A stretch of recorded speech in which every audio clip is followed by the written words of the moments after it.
Let him tell his story, and now's the time to ask the questions too. So he's saving some time for questions. So Jeff is on. Thanks. Got a couple things I'm going to pass out real quick here. A couple things about me also, and if you can pass these back when you're done, there for the other classes too, but you need a white one and a tan one. Number one, I talk really fast when I get excited, which is most of the time. Number two, I like to have a lot of fun. And three, oh yeah, I have a short attention span. So, which means I have to keep things going. I kind of have mild or major ADHD. Does anybody else have a short attention span? That's good. Well, man, that's not good. But anyway, the idea is I hate boring presentations, and so when I've spoken at other colleges or businesses, chambers, sometimes when they ask me, well, what do you like on stage? I say, well, you ever taken a 4-year-old, give him a 6-pack Red Bull and a go-kart? Kind of like that. Okay, so I do a lot of things. I've never been satisfied with just kind of doing one thing, and I don't know if that's a good or bad thing. Every once in a while I can focus, but it's kind of hard. But to tell you just kind of a little bit about me, if I can do this right, here we go. Everything is, there we go. So why should you listen to me? I'm just a normal, average guy. I'm not some wild, crazy superstar kind of person or anything like that. But I figured out a few things to do right, and it's done real well for me. I was a student here at UNL a lot of years ago. I actually graduated with an engineering degree. So are any of you engineers in here? I don't think so. Oh, you get one? But you have the nicer engineering buildings now. Back in like the 90s, it was like a dungeon. Walter Scott's other areas, and I don't think we even had lights in some of the rooms. It was really bad. But the professors were incredible, and I loved getting my degree here. Then I got to take one class here at CBA. It was Management 360. And a couple of us are engineers come over here and said, wow, this is nice. There's cushions on the chairs. You have projectors, all the nice stuff over here at CBA. So we all start thinking, what are we doing over there in engineering? You guys got the cool stuff over here. But as a kid, I moved around a lot. I was always a new kid in town. My dad was in the Navy for a little over 30 years, and so we moved about every 18 to 24 months. So being the new kid, you always kind of completely don't fit in. Has anybody else felt like they don't fit in before?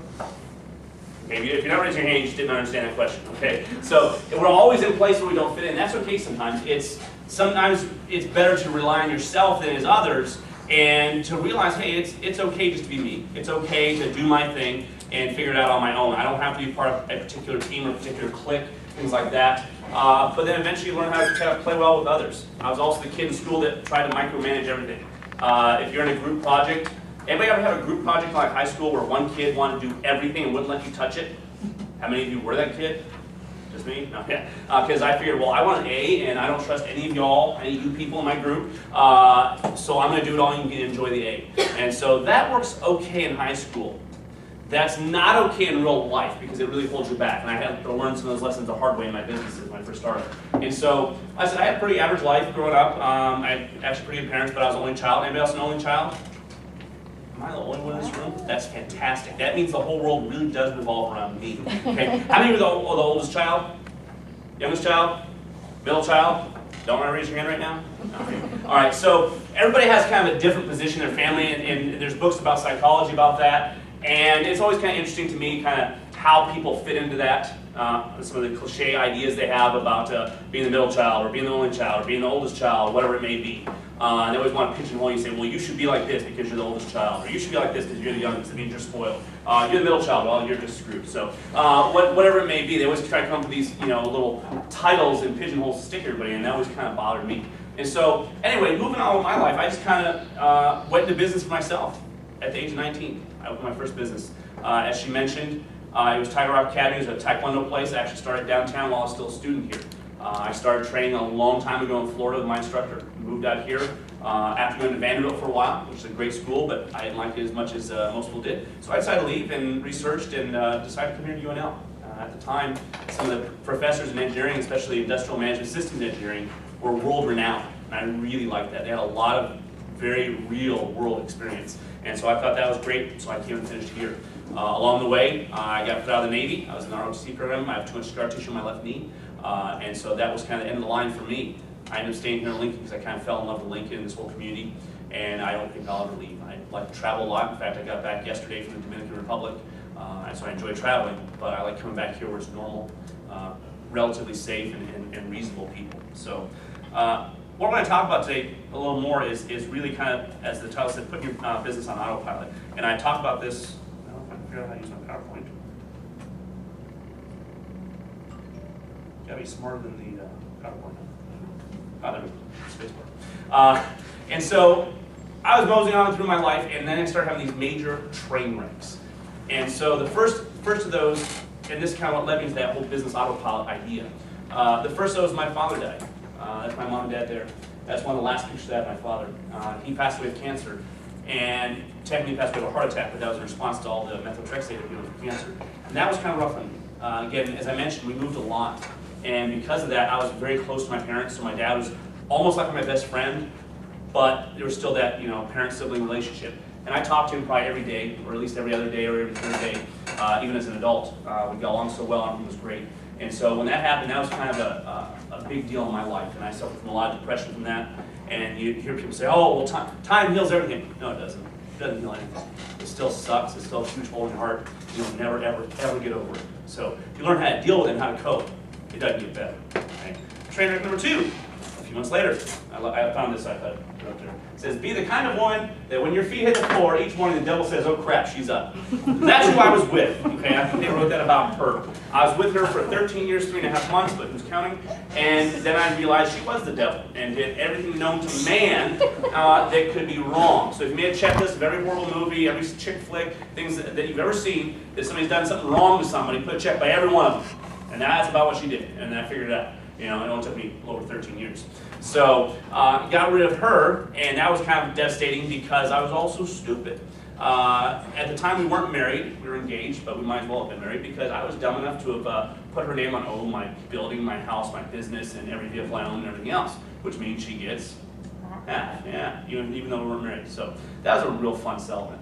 But really I'm not bitter or anything. And so again, so that was just 6-8 months after my father passed away. Okay? Train wreck number 3. Okay, I suffered from a disease called ulcerative colitis. If you're not familiar with that, Google it. We're not going to talk about it too much. But it was turning basically into cancer. My doctor came to me and said, well, your ulcerative colitis is starting to show cell dysplasia. That means when the cell walls start misaligning, and which means it's going to turn into cancer now. So you can either have surgery and have parts of you removed, or you're going to be chemo within a few months. So sort of thing, yeah, I'll take door number 1. Okay, and so we went through that, and there was a major complication in my surgery. It was supposed to take 6 or 7 hours. It took, I think, 12 or 14 hours. Almost died on the table. Had massive complications afterwards, and so got through that. And then in between the first and second surgery that I had to have, I almost died of blood clots and had major problems. And supposedly I'm being on book now because I've had the most blood clots in my body of any live human being that the doctor's ever seen. So I don't know if that's a good thing or not. And then train wreck number 4, more blood clots. I found this kind of like this. Wow, cherry candy blood clots. Apparently my body likes it. And so after the first set of blood clots, I got major blood clots. Not just in different parts of my body, but in my arms and legs and in my lungs, called pulmonary embolisms. If you're not familiar with those, they kill you real fast usually. And I was very fortunate not to have died from that. But again, I had blood clots one more time in my life. And so the doctors couldn't figure out what caused it. And so basically I've been on blood thinners and Coumadin for the rest of my life. During all this process, there was a couple times when I went to the emergency room, went to the hospital, and it was so bad, especially at the time with so many in my body, they thought they couldn't understand how I was alive. But in the middle of all that, you get to the point of trying to figure out what's going on, and then all of a sudden you hear a doctor talking to another doctor on the phone saying, he's not going to make it through the night. That kind of hits you. Then I found out another time when I didn't realize how much was wrong with me, even though they put me in an ambulance from a hospital here in Lincoln, had to take me to Omaha because they didn't have enough doctors here for me. They had 8 specialists working on me in Omaha, and I didn't put 2 and 2 together that something was really wrong. And then finally figured out later how close I was to dying there. And so again and again and again, when you almost die or have doctors shrugging their shoulders going, yeah, we can't figure out how you're even alive, okay, that kind of impacts you. And so all those things that I thought I would do someday or one day started kind of coming perspective going, I don't know how many days I have left. So if I'm going to do some of this stuff, I better get on it. Well, also during that time, obviously if you're laying in the hospital for days, weeks, or months at a time, it's kind of hard to run a business, as you might imagine.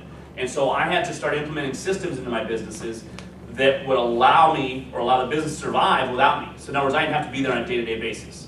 Michael Gerber, who wrote E-Myth, one of the tests he talks about is if you can't leave your business and go somewhere and come back a couple weeks later and have it not only survive but grow, then it's not a business. It's a job. You just built a job around yourself. And a lot of business owners do that to themselves.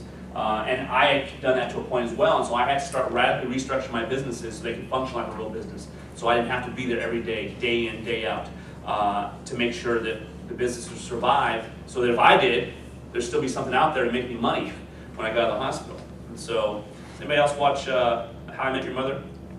Yeah, I love Barney. And so, I started figuring out ways to basically be able to put the business on autopilot. And that's one of the books that I wrote. It's a seminar that I teach. It's a lot longer than 45 minutes, but we're going to give you some ideas of it today. And hopefully you learn something. You should have received 2 sheets from me. One's white and says aha sheets. That's a great place to take notes, just take away. Sometimes people go to seminars and they get these great ideas or have some ideas and they forget about them about 2 hours later. So it's a great way to make some notes. And then the second one says my question sheet. So if you think of questions that I go through, save those for the end, and I'll be glad to answer as many questions as you want. And I also put my email address on there if you ever want to email me about some questions. So again, looking at the idea of putting things on autopilot, how could I build my businesses even better so they could survive without me? And then once that happened, I started realizing, well, if this works so I can pull myself out of the business, and again, remember I have a little bit of ADD, ADHD, I wanted to go do other stuff. So I thought, well, if I could do that, I can go do another business. If I can do that, I can do another business. Anybody ever heard of the book called The 4-Hour Work Week? Yeah, one of my friends bought it for me because I'm kind of a workaholic in some ways, so I love what I do. And they bought it for me and I said, yes, now I can work 6 weeks every day. And so, like, no, that kind of wasn't the point, Jeff. We're trying to get you to slow down a little bit. So the idea is I took that concept and realized that it could free up my time. It could free up a lot of things that I was doing so I could do more other stuff or more spend time with my family or whatever it is that I want to do. So this may look a little crazy. Those are my businesses. Okay, that's kind of my life right now. JD is Jeff Dousharm Enterprises. It's a parent company I used as a holding company for everything else. A whole bunch of lawyers and tax crap there, but don't worry about it. So you'll see different locations for Tiger Rock Academies. So I have 7 different martial arts academies. J Victoria is my building company. We have buildings and property. Paradigm Impact Group is this and speaking. We own a couple subsidiary companies underneath that. And then there's Waymo, which stands for What Are You Made Of? Challenge, kind of Warrior Dash and Tough Mudder, things like that. Point Blank Tactical Safety and Firearms Training, that's self-explanatory. Tomorrow's Online Marketing, we do a lot of SEO, lead generation, and online marketing stuff for other companies around the nation. Penultimate Group Distributorship, that's for some supplements, things like that we integrate into our academy. Mobile Chiropractic, these are some of the new ones that we're trying to launch before the end of the year. So I have 17 right now, and we're trying to launch at least 2 to 3 more before the end of the year. Mobile Chiropractic, massage, and acupuncture, so instead of having to go to an office, they bring it right to you. Brand Ambassador Talent Company. Anybody know what a brand ambassador is in general? It's usually, young, dumb, pretty people that stand at booths and get people's attention. Well, I want to make that different, and I want to make it so people actually know how to do sales and train them and be more productive at their booths. And so we have a company that does that. We've got a couple of major companies that want to hire us and use that type of talent company. Personal shopper, an online store for men, and then a tapas bar, which just basically borrows some snacks and stuff at it. So that's kind of a long-term thing. I like to kind of be that gentleman borrow owner as I get older. So that's just kind of where I'm at right now. It's a little insane, but it makes me happy. So the idea is I'm not suggesting anybody ever do something like that. But most when they go into business, they see something else and go, I could do that better than they're doing it. Or I just kind of want to. Or they want to step back and put their life on a little bit more of an autopilot so they can spend time with their family, to take vacation, to go do things they said they want to do. So speak to my system.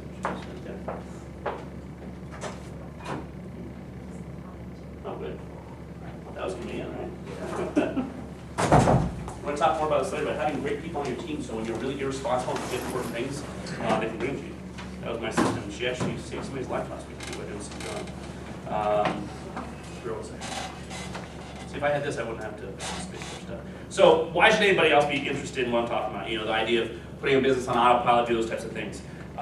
First off, there's the business owner myth. Does anybody know what I mean by that, the business owner myth? There's a lot of people out there that believe that business owners are rich, happy-go-lucky, have no stress in their life, can do anything they want, anytime they want. They have unfair advantage, all these kinds of things. The reality is they're generally chained to their business, don't have time for their family and friends. It might even cost them their life. It can almost cost their mind. And they live with a lot of stress and a lot of heartache through most of their life. And so it's kind of a tough deal. It's a really tough deal for business owners. So what I suggest is finding a better way to get things done. That's the whole idea. Is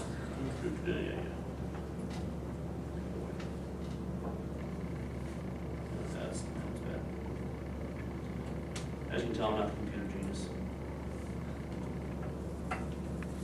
There we go.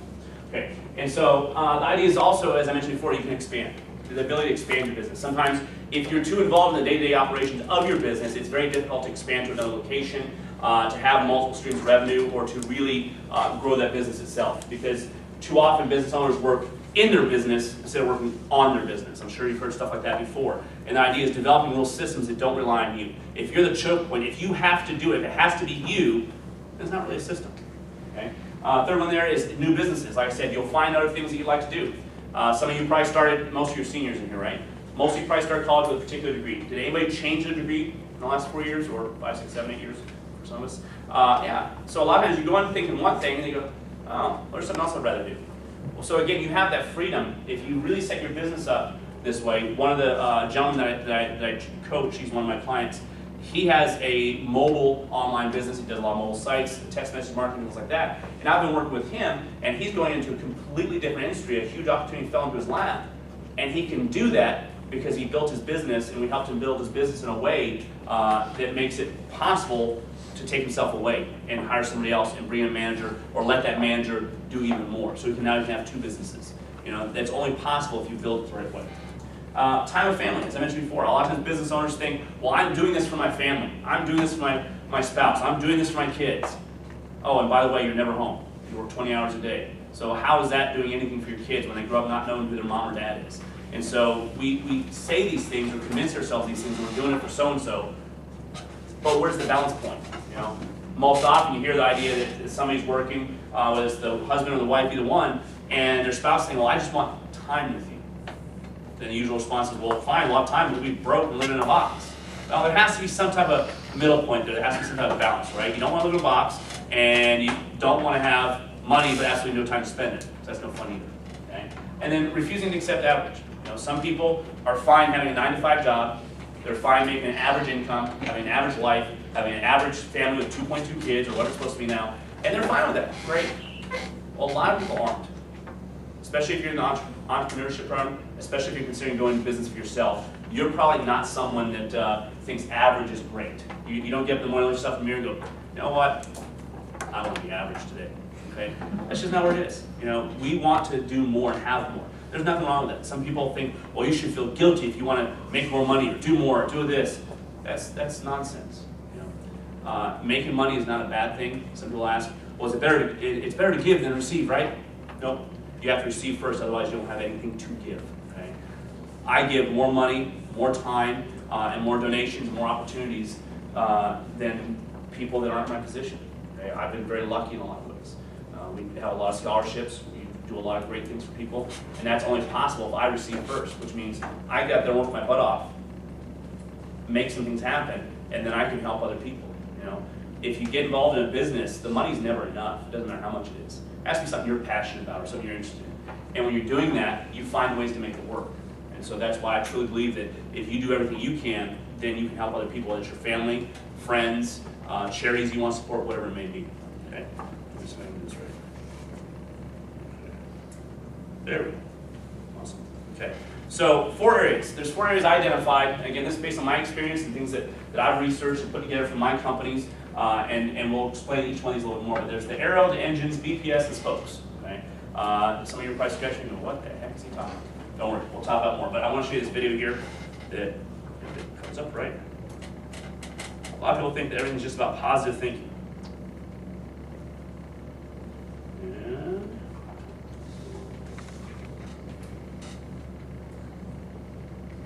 audio. Is the sound up? On. Yep, you got There it. it is. Keep going. There you go. You just need to believe in yourself, formulate a plan of action, and follow through with it. Like this piece of wood here. In a few moments, I'm going to break it over my head. First, you need to believe in yourself. Believe that you can do what you set out to do. Then you need to figure out how it is you're going to go about doing what you want to do, and follow through with it. Now, it may be convenient to blame your failure on external factors, but really the failure to do anything is your own fault. It's not anybody else's fault. It's yours for not coming up with a suitable alternative, or for giving up, or something. So without further ado, I'm going to break this thing over my head. Okay, didn't work. I didn't really believe in myself enough, and I didn't follow through. So let's try this again.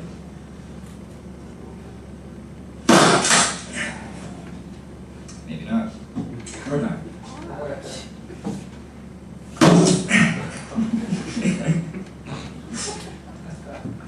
One more time.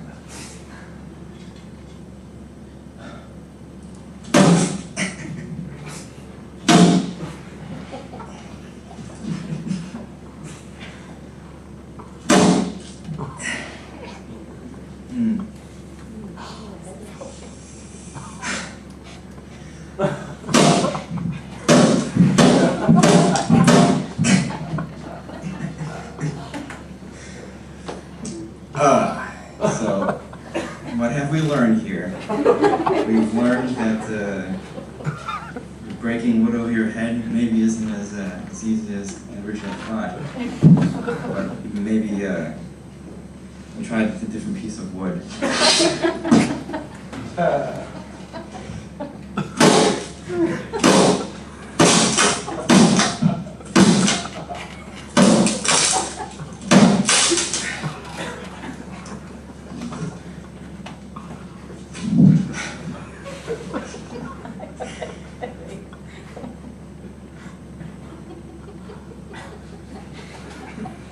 It's kind of bent, but yeah, I did it. It only took like 20 or 30 tries, but the point is that I did it. I didn't give up, even when my head was throbbing. And that's the lesson for you here, is to not give up and to follow through. So anyway, a lot of people think, oh, you just have to you just have to think positive, or you just have to follow through and all those things, and it's just kind of ridiculous.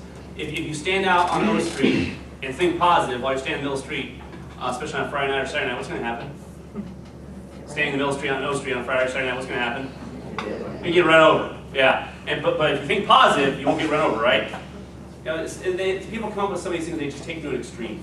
And the reality is that you have to have an answer. You have to have real ways to get things done. One of my friends, James Malinchak, who's a speaker and who's on the show Secret Millionaire, had this great riddle thing that says, okay, so there's 3 frogs on a lily pad. 2 decide to jump off. How many are left? Let's try this again. There's 3 frogs on a lily pad. 2 decide to jump off. How many are left? None. How many are left? None. One. All of them. All of them. That's right. Deciding isn't doing. Deciding to jump off doesn't mean you've done anything. So it takes action. You have to do something. So deciding, I'm going to be a business owner, or deciding, I'm going to get that job. Well, that's a start, but it doesn't really do anything for you. You have to take those actions, and you have to have a way to make things happen. So we're going to go one by one with these, and what I've described, and kind of just real briefly go through. I don't want to go into too much detail on these. So the arrow, okay, and I like this base ice cream kid. If you don't have your stuff together, this is how you feel all the time. Frustrated with other people, frustrated with your job, frustrated with your life, your spouse, whatever it may be. So everything has to kind of start with you. I call it the arrow because it's on a compass. On a compass, the arrow only does one thing, right? What does it do? It points north. Yeah. And so you've got to decide who you are, what you are, and how it's going to be for you before you can do anything else. Otherwise, you're out there trying to imitate or mimic other people, or trying to do it their way or his way or her way. Do it your way. Figure out who you are. Okay? I came up with 3 philosophies, and I love arguing with people about them because they've tried to disprove me, and I'm very, very stubborn, and I haven't had anybody win yet. So my 3 basic philosophies that I think you have to accept if you're going to really excel in business. Well, hey, they're censoring me. 3 things you have to accept. Number 1, life is competition. Life is competition. Some people try to say, oh, it's not. It's like some of these things nowadays with kids, oh, everybody gets a trophy, or everybody gets this. That's so stupid, okay? They're trying to be nice, but they're doing a disservice. Okay, here's a hint. Did you all have to compete to get into UNL? Yes, okay. Do you have to compete for your girlfriend, boyfriend? Yep, okay. Or your spouse? Do you have to compete for a job? Yep. Everything we do in life is competition. You have to beat the guy or the girl standing next to you, or you ain't getting it, okay? That's how it is in everything. Number two, everything is sales. Okay? Everything is sales. So life is competition. Everything is sales means you're always selling something. Some people have this negative attitude towards sales, saying, well, I don't want to be salesy. Okay? Because they attribute the idea of a used car salesman, or some of the negative things attributed to sales as being sales itself. It's not. If you convince somebody of your ideas, that's sales. If you're in an argument, that's sales.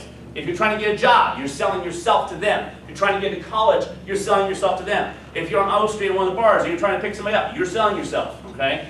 And depending on what time of day it is or what time of night it is, it may or may not end up well for you. So the whole idea is everything we're doing is sales. You just have to accept that. And once you know that and accept it, you can do something about it. Which brings me to a third point, which is it is your fault. It is your fault. Too many times people are quick to blame. This is actually one of the things I learned in Management 360 here in CBA. Attribution theory. Does anybody remember that? Attribution theory basically says that, well, if it's a good thing, if it went well and it's right and it's good, well, that's because of me. I did that. If it's bad, well, that's your fault. That's your fault. Okay? They always come up with excuses for somebody else. Okay? Politicians are really good at doing that too. And so the idea is, if you accept responsibility for everything, then you can do something about it. Okay? Whether you're late, whether something goes wrong, even if it is somebody else's, you think it might be partially their fault, well, it's also yours because you didn't do anything about it. If one of my staff members does something wrong, it's my fault. Okay? Because I didn't train them right, or I picked the wrong staff member, which I've done several times. And again, that's my fault. They screwed up, it's my fault. I let them be on my staff. I let them be on my team. That was a dumb idea. Therefore, it's my fault. Okay? And you start taking that kind of attitude. It's not about being negative. It's about taking control. So I say, well, if it's my fault, that means I can change things. It means I can do something about it. Okay? Instead of standing here, throwing my hands up in the air and being helpless or feeling like a victim. Okay? Defining everything. Define the culture of what you want for your company. Define the values of what's important to you. You know, everybody says, well, there's universal values. No, there's not. Okay? I guarantee every one of us in here has different values. There's certain things that we put on our higher up on our priority list than others, and that's fine. That's what makes you an individual. But you need to define the culture, the values, the mission, everything that goes in your company. A mission statement or a vision statement is not just something you hang on the wall with a plaque. Most companies, that's about all it is. You go in there, you walk in most companies and say, hey, what's the mission statement of your company? Like, I don't know. Okay? They couldn't tell you. If their job depended on it, they couldn't tell you. Okay? So if that's all it is, don't bother doing it. Okay? But if you do it for yourself, what it helps you do, defining your values, writing them down, what's important to you, what's going to be important to your company, define the vision, in other words, why your company's around, the mission statement, what you're going to try to achieve. When you do that, then it makes it easier to judge other things. So when something comes along, you say, does that fit with who we are? And if it doesn't, it goes out the window. Same thing for staff or a partner. When it comes along, do they fit my values? Do they fit my vision and my mission statement for our company? If not, hit the road. Okay? That way you're putting the right people on the bus. Okay? Personal operational discipline. Oh, I skipped one, sorry. Shifting gears. This is an important one for people too. This is real simple. Decide who you are and who you aren't. In other words, what's your most valuable skill? Okay? What's your most valuable talent? Too often people try to do everything, especially in small business. They think, I've got to do this, I've got to do my taxes, I've got to do all these things. No. Do one thing and be really, really good at it. That's what's valuable. Think of some of the richest people in America, or for that matter, across the world. You know, they do something really well. They don't do everything. They just do something really well. You need to decide what that something is for you and in that business. And then scrap everything else. Outsource it, give it to somebody else, hire somebody, bring on a partner, whatever it may be. In our company, for example, one of my business partners here in Lincoln is an incredible instructor. That's one of the reasons I made him a partner in the company. So I want to tie that noose around his neck so he can't get away. Okay? I made him a partner in the company, but when it comes to anything to do with details, paperwork, organization, or anything else, he was not in line that day when they're handing out those skills. Okay? So I have other staff members that are really good at those. For example, the one that brought me this, because I forgot it. She's very good at that kind of thing. And I have another staff member that are both very detail-oriented.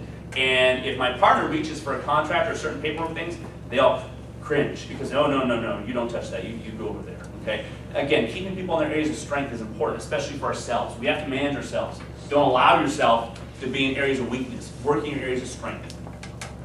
Personal operational discipline, again, that's just about being disciplined, staying in those areas that we just talked about. It's about being willing to track everything. It's about being willing to measure things. A lot of times people don't keep score. Does anybody play golf? Does anybody not keep score when you play golf? I sometimes don't, I'm horrible at it, okay? And that's what happens. Anybody that's good at golf, I guarantee they keep score every single time, okay? Winners keep score. I don't care if it's football, basketball, Little League baseball, croquet, checkers, whatever it may be. Winners keep score. They track everything, and they know their numbers. You find anybody that's really good at sales or really well paid on commission, I promise you they know all their numbers. They know their closing ratios, they know how many prospects they need to get a lead, they know how many leads they need to get a close, and they know, and all the way through the system, they know all their numbers. Winners keep score. That way they can manage it. You know, think of it this way, if you're down by 20 points and there's 30 seconds left, or a couple of minutes left, it's a whole lot different game and ideas than if you're ahead.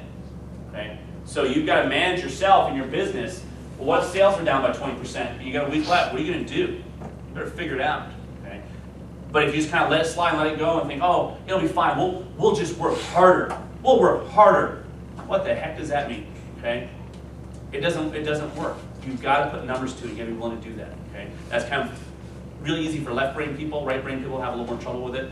But trust me, if you want to be successful in things like that, you're going to have to put the numbers to it and you have to know what they are. So that's part of the discipline. Time management.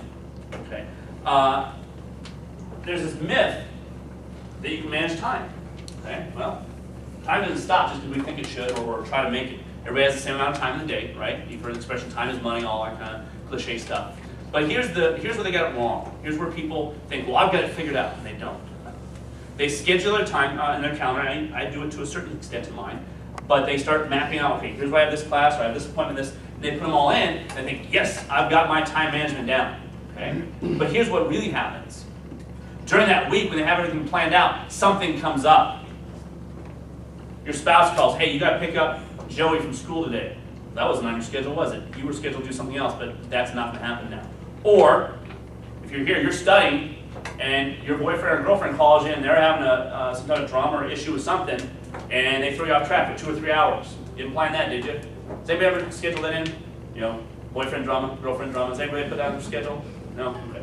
And so those things come up, and what happens, it derails you. It puts you off track from what you planned, and you never get back to it. So that hour you plan to study, that hour you plan to work on the house, the hour you plan to work on the yard, or whatever, gets derailed.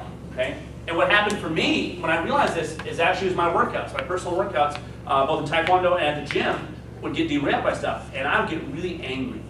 If I don't work out for about a day or two, you don't want to be anywhere near me. Okay? Because I'm the biggest jerk in the world. I'm pissed off. Okay? So I had to stop doing those things, and so I had to make sure those were a priority and not let things derail it. Okay? So what we figured out is you got to write like a budget.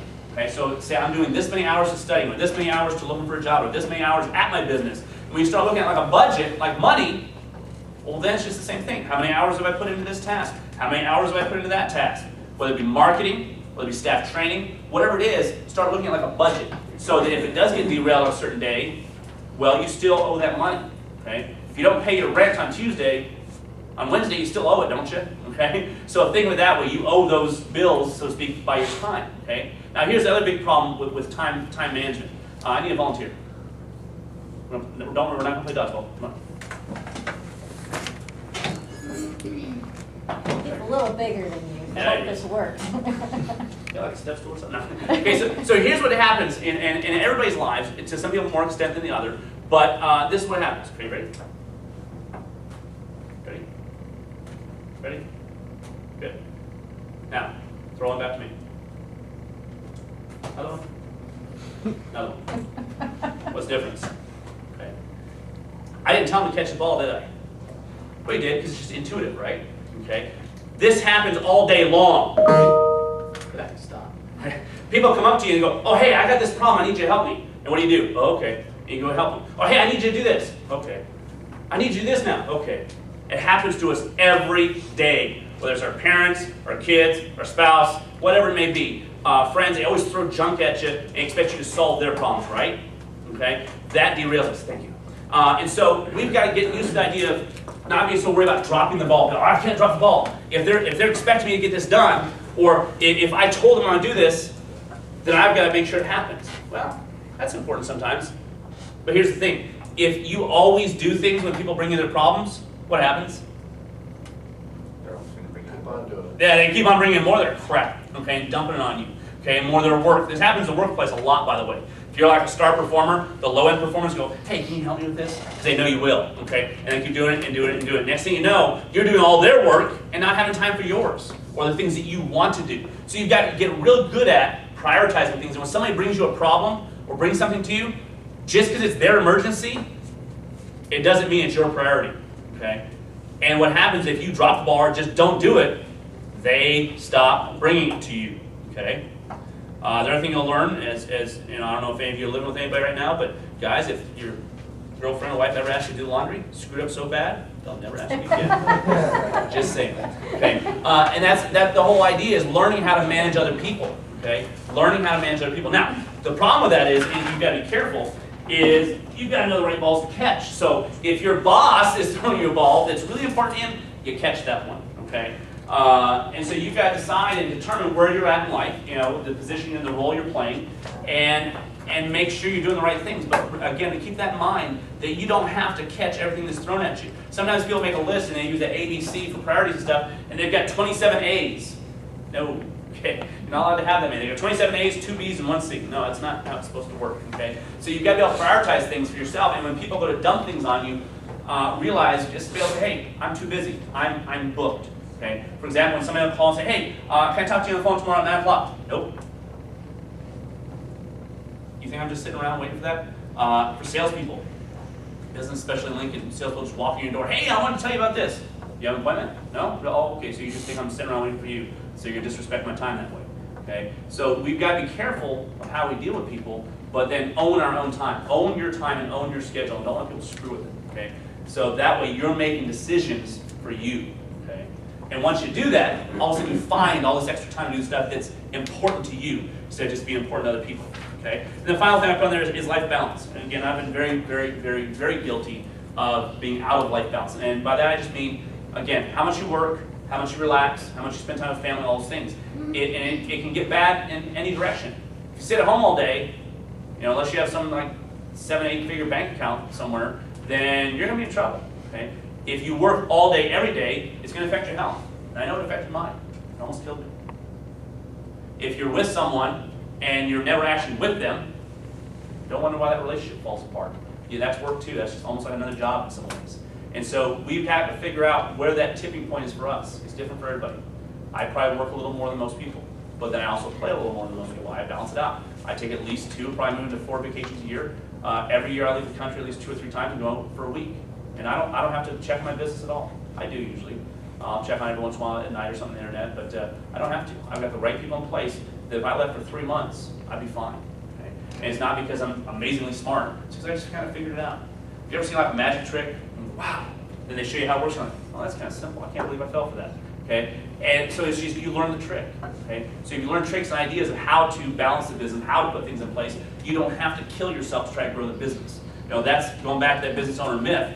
Some of those things can be achieved. The problem is we go about it the wrong way. I'll just work harder. I'll just work more hours. Well, how does that work for you? Okay? There's plenty of people that work 100 hours a week. They're dead broke. Okay? And they own businesses. And so you've got to figure out a smart way to do things. Okay? So we talked about that was the arrow. That's all about you. So everything starts and ends with you. It's your company. And think to yourself, even if you work for somebody else, you are your own company. They're hiring you as a company. So it's what can you do for me? And if you take that attitude, you can also decide, I'm going to leave. It's not quitting. It's I'm choosing to leave and go somewhere else, where my talents are appreciated, where I can make more money and be happier, whatever it may be. Okay? So the engines, this is what drives everything. The engines are your drivers. So if you're in a plane that has 4 engines, can you fly with one? Yeah, probably. I don't know everything about planes, but I think you can fly with 1 or 2. Not very fast. So the idea is more the engines that you have on, the better you do. These are where you make money. This is your revenue centers. And And so there's 5 for basically every business, and it's pretty much without exception. The other thing you want to avoid saying, as you learn from other people, from your teachers here at UNL, from any presentation you ever go to, any mentors, anytime you hear this phrase in your head, smack your head on the table as hard as you can.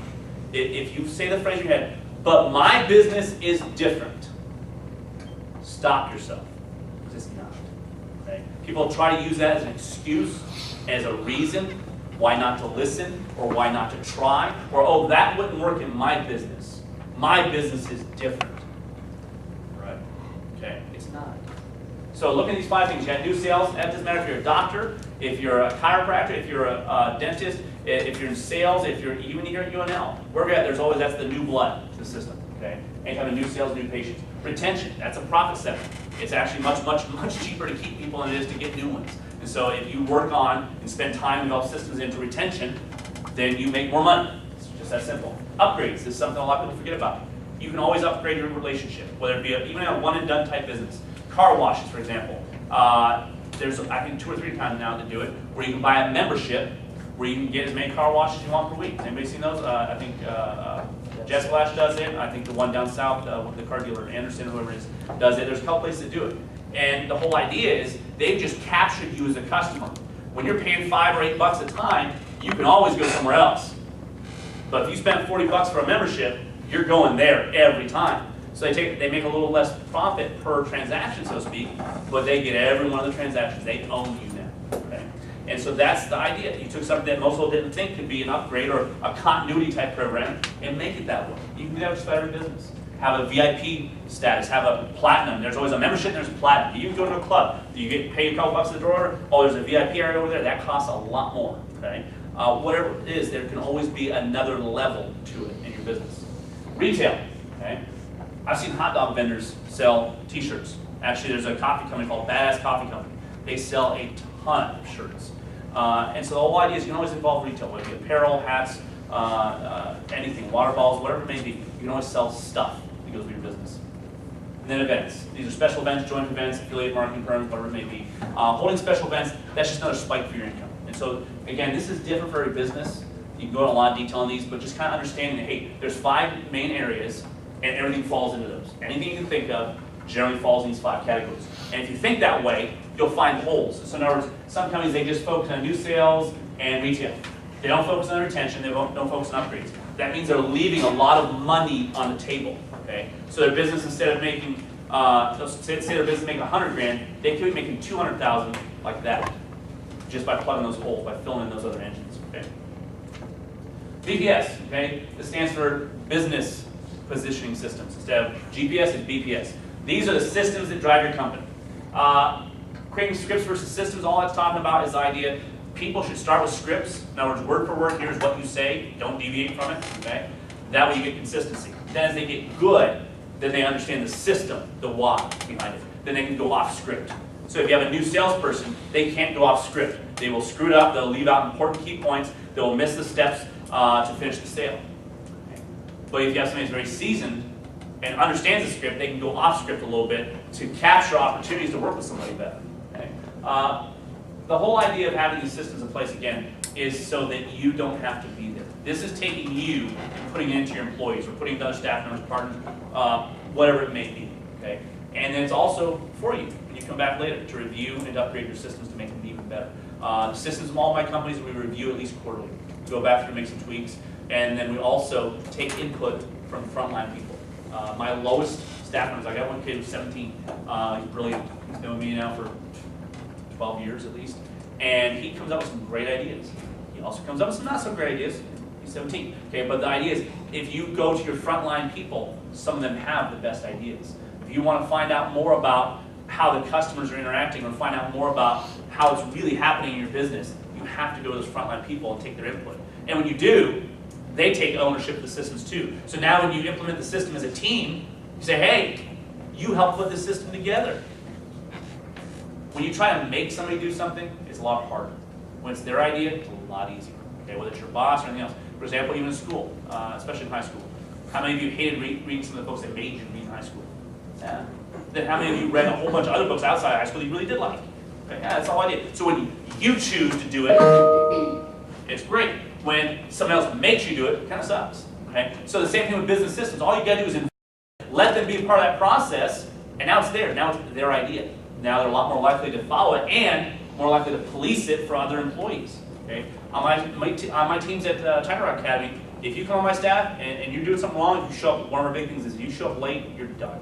Okay? But there's a couple other different key issues in our culture. I don't have to even say anything. My staff will make sure that's correct, or they'll be off the team. Okay? They'll make it very uncomfortable for them. So having those systems in place makes everything run smooth.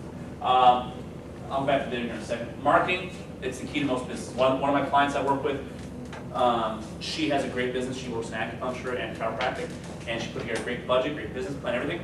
She left out one thing out of her whole budget, all cash flow, everything: marketing. She didn't put out $1 of marketing in her budget.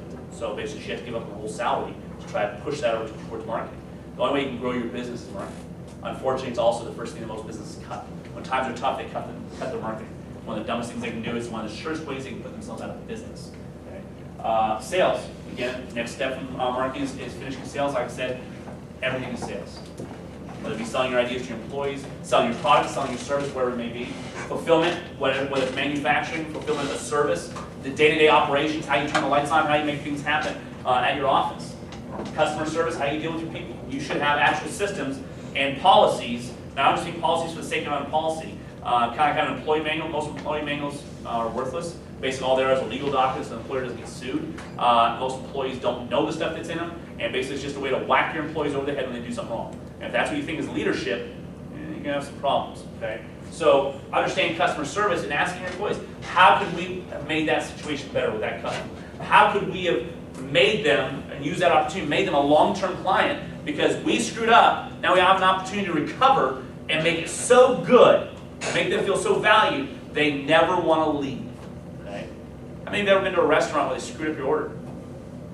How many of you have ever been to a restaurant where they screwed up your order, the manager or the owner came out, apologized, made your meal free, and gave you something for the next one or whatever else? They really recovered from it. Yeah, you're going back there, aren't you? Okay? But the ones where they try to make excuses for why your steak is like, well done, it's supposed to be medium rare, and it's the third one they brought you, you're not going back there. Okay? So there's little things that you can do to make a great experience for your customers. There's some companies that are just notorious for it. How well they treat the customers. That customer service leads to a lot more sales. Measuring and tracking, we talked about earlier. Winners keep score. You've got to track everything. From your profit and loss, to your balance sheets, all the financial stuff, to also just key metrics like how many people walked in the door today, how many phone calls do we have today, whatever it may be for your business. Find out what matters, that X factor, which numbers matter, and track them. So if you're not tracking them, you can't do anything about it. And finally, recognition and advancement. This is an important system to me. It's something I only added about 10 years ago. We systemize how we reward people. Everybody's different. Some people really, who in your life is public recognition? In other words, if I brought in front of, say, 1,000 people, you'd actually like that. Raise your hand. So, raise your hand. There you go, good. How many people would really think that sucks? I don't want to be in front of 1,000 people.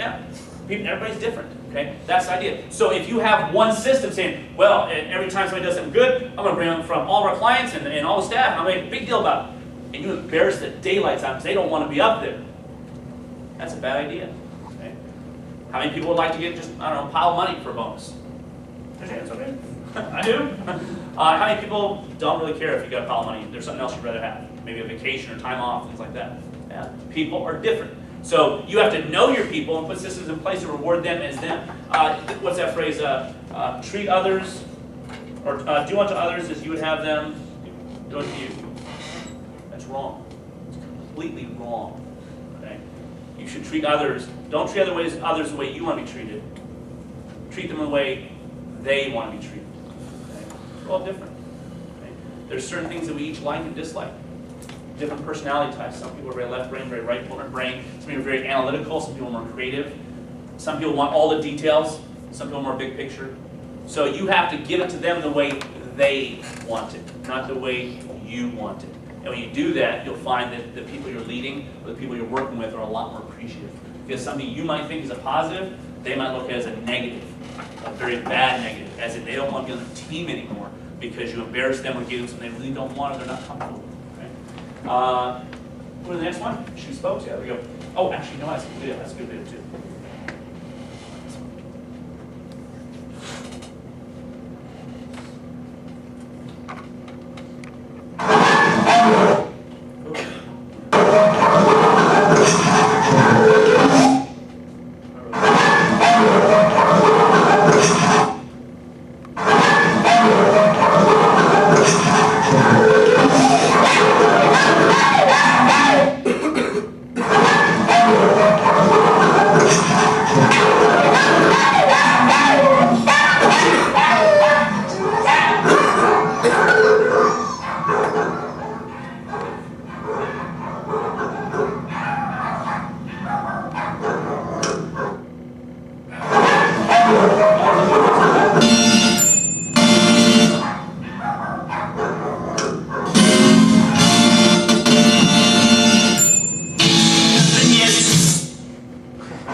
that, but I think you kind of got the point. So the idea in business marketing, things like that, whatever it may be, you need to show up like nobody else does. You know, I thought that little video was funny. All these other dogs kind of sitting there, whatever else, and that dog plays a video, shows all the stuff you can do, and when they're done, you notice he had a little suitcase and everything all ready to go. So he's ready to go home, so he knows that sale's done. Okay, and so think about that and how we show up in whatever business it may be. How many businesses look like a commodity, where they're the exact same thing? You go to one versus another, you're a commodity. Now the only thing you're selling on is price.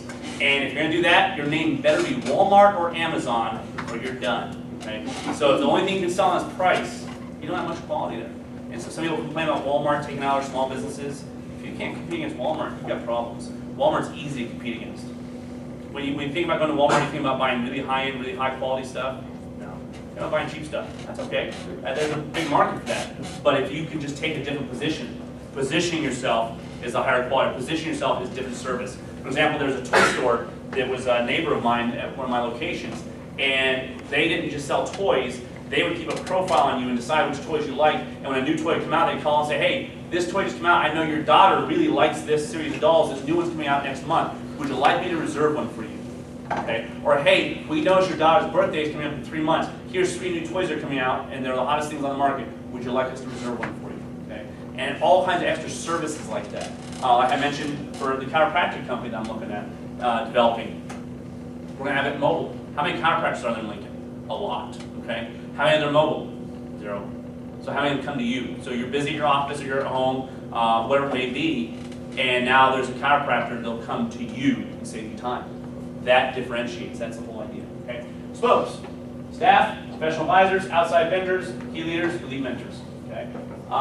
This is kind of your wagon wheel. That's what I call spokes. These are all the people on your team. Your staff, whether you can be a staff of 1, you can be a staff of 2, whatever it may be. Professional advisors, these are things like your CPA, your attorney, your financial advisor, your banker. Those are all very, very, very important relationships.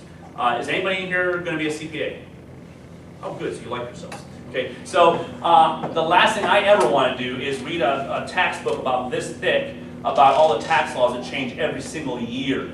Okay? I also don't want to risk getting sued or audited or whatever else by going on some computer program and thinking that I'm doing it right somehow. Okay? If you start running a business, it's a real good idea to have a professional running those things for you. You'll need an attorney and a CPA to help you set up an entity, whether it be a corporation, LLC, whatever it is. Okay?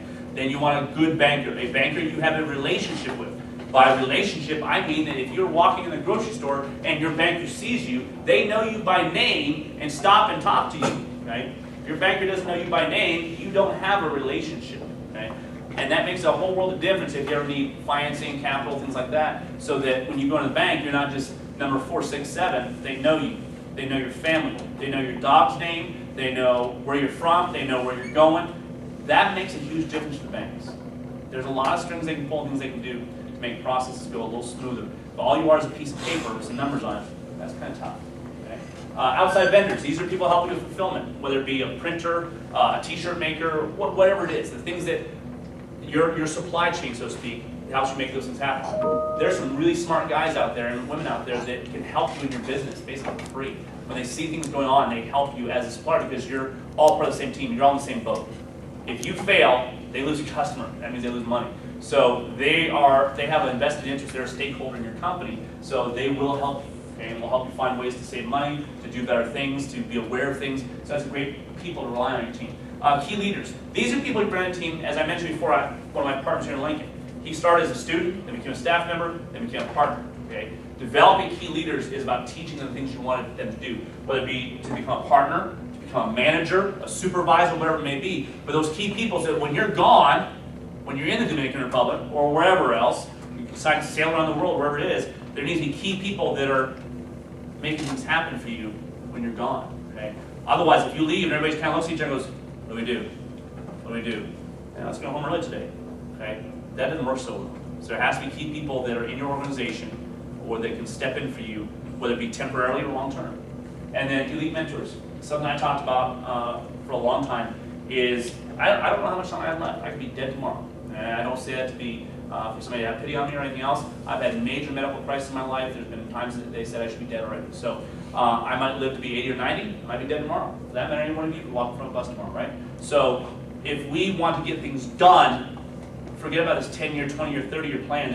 there's not this idea of here I need to pay my dues for 10 or 15 years and suffer and do all these horrible things and not make any money and not be successful and hate my life. Then one day, someday, I'll deserve it. That's nonsense. People think, I need to climb the ladder of success. Why? Kick the ladder down and just jump to the top. Right? And it's really easy to do.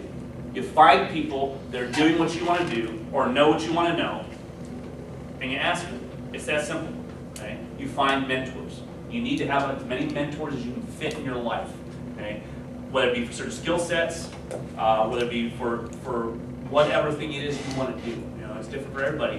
But you find these people. Whatever it is you want to do, somebody's out there doing it right now. There's somebody out there doing it right now making a lot of money and having a lot of fun. You find them, and if they have a program you can join or whatever it may be, join them. Okay? So you'll say, oh, that costs money. I'd rather just spend time. Well, you either spend time or money. When you spend time to make those mistakes, you actually usually end up spending a lot more money anyway. So I have mentors in my life that I pay literally tens of thousands of dollars a year to be in their coaching program or to be a part of their deal. And it's paid me back many, many, many times over. And so when you do that, you can get the fast track. Why take 5 or 10 years to make all the same mistakes they did when in 1 hour or a month or two they can teach you all those things and now you're 10 years ahead in your career, whether it be a career, a business, with your family, whatever it may be. So I always search out for mentors. I'm always looking for people to work with. They'll help me. Because I don't want to take years. And by the way, when you don't have mentors and stuff, you think you can do it all on your own, that's what happens. Stuff like that. Where you think, oh, I can build a bridge. I don't need to ask anybody. I'll just build this whole bridge. Oh, it doesn't meet. Okay? So things like that happen all the time. They think they know everything, and then real quickly, they find out they don't. And all they have to do is ask someone for help. Okay? Last slide here is connect, and this should be at the bottom of your page there. But that's my email address there, jeff@paradigmimpactgroup.com. If you text CBiz, like college biz, to 96362, that's our newsletter you can opt in for. It's absolutely free. It's not some sales scam or anything else like that. And Facebook, you can find my name. There's only 2 people with my name in the nation. One's a woodworker, and he's like a third cousin of mine or something. He's out in New York. He's weird. And then on Twitter. And then also we're running a contest. This is actually a fairly new presentation. I've kind of put together in a different way. If you got anything out of it, I hope you did, then if you'd like to do a video testimonial, we're going to give away some cash for that. So we always like to have testimonials and stuff on our websites and people we work with. So with that, I'll go ahead and open the question and answer. I'm not sure how we're doing on time because I was irresponsible and my button on my clock. So, yes? Can I see that last slide again? Oh, sure. Maybe.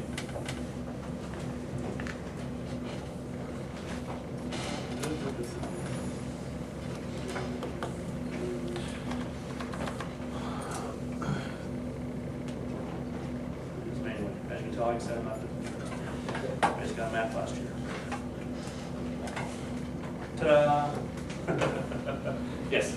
We talked a lot about like all your successful business ventures and things like that. Have you had ones that have just gone south? Oh yeah, yeah. That's part of learning, by the way. Make mistakes. I forget the exact statistics, but Michael Jordan went on about how many shots he's missed and stuff like that, how many times he's failed, and how bad he was, and that's why he can win.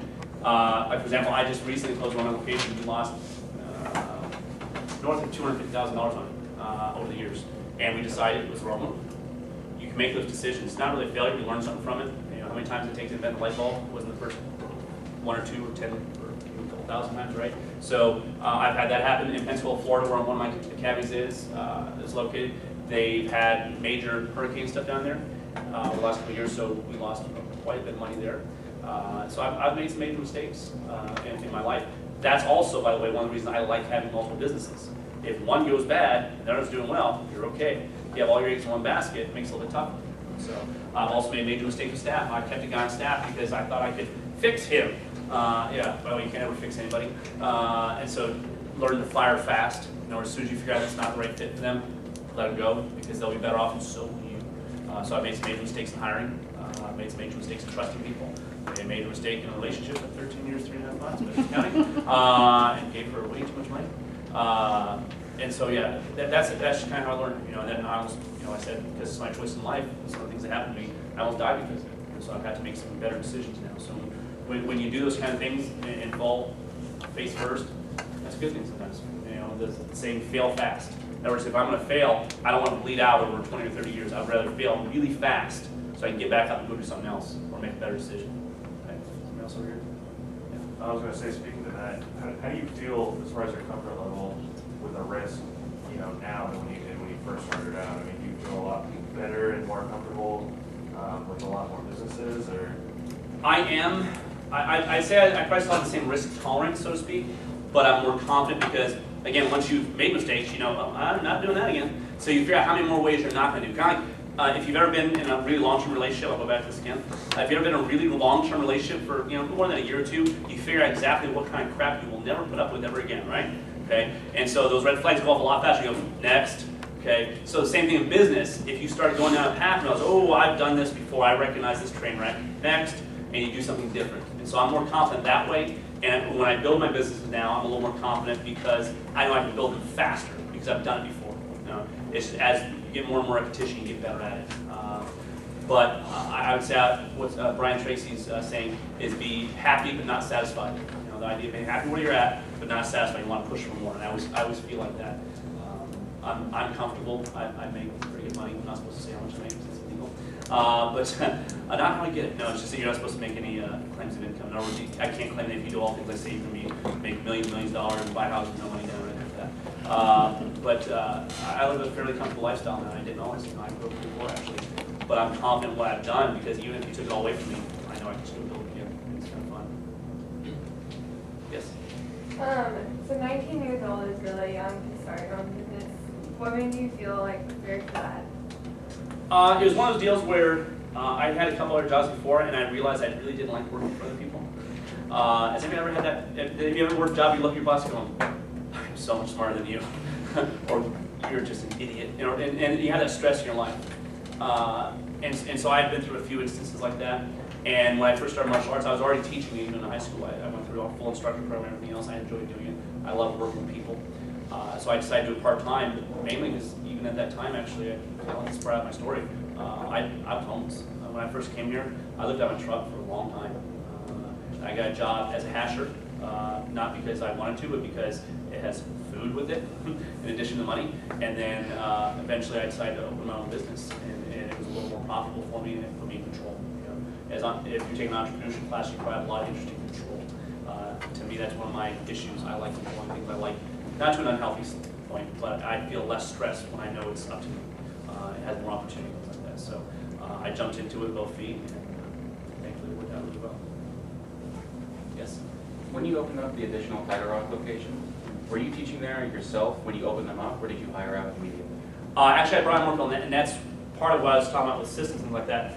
If you try to put yourself in two places, they'll both fail very often. In fact, this happened to a very good friend of mine in Georgia, where he opened a second location and wasn't really ready to. He started going back, forth, which means he had basically a C-level player. Anytime he wasn't in one of those locations, which drove him to the ground and drove both of them into the ground. So I had other staff already prepped and ready. So when we opened the second location, it actually grew 3 times faster than the first one because we hit the ground running. And so I taught over there every once in a while, but I didn't have to. And as it is now, like right now, I don't have to teach any of my academies. For that matter, most of my business, I don't even have to touch it. I do because I like to. You know, I teach a private lesson later on tonight. I've got 2 private lessons. So I do those things I enjoy doing, but I don't have to. So I develop those staff so I can expand. Yes? What's the best way to find good employees? That's an interesting question. I found that the important part isn't where you find them, it's how you make decisions. Again, I made a bunch of mistakes on some of the people I hired and felt bad for it, wanted to give another chance. You know. But what I've learned is don't hire the resume, hire the person. So anybody can look good on paper or make themselves look good on paper. One of those car commercials, there's one that says, like they're selling used cars, says, this car has been newly washed, and it shows them pulling them out of the lake. This car is hot, and they show it's been on fire, you know. And so they hide those things from you. It must be a Carfax, I think. That's how employees are too. We all do it. We try to make ourselves look really good on paper. We don't mention all of our issues and all the baggage we bring with us. And so interview the person and hire an attitude, you know, really hire an attitude, because you can't even beat an attitude to somebody. And I've tried, okay? And see, that's the other great thing about having a Taekwondo place. You get these release forms that say certain things on them that can happen to you. And I've tried, what do you call it, wall-to-wall therapy with people before. It doesn't work. If their attitude's wrong, get them out. And if there's not someplace they really want to be, get them out. So whenever you're sitting and talking to somebody, whether it be from Craigslist, from an intern standpoint, or wherever it may be, you have to ask yourself, if I left the company today, would I trust this person in my company? Would I trust them to do things that are right? Are they a good fit for my culture and what I'm trying to establish in my company?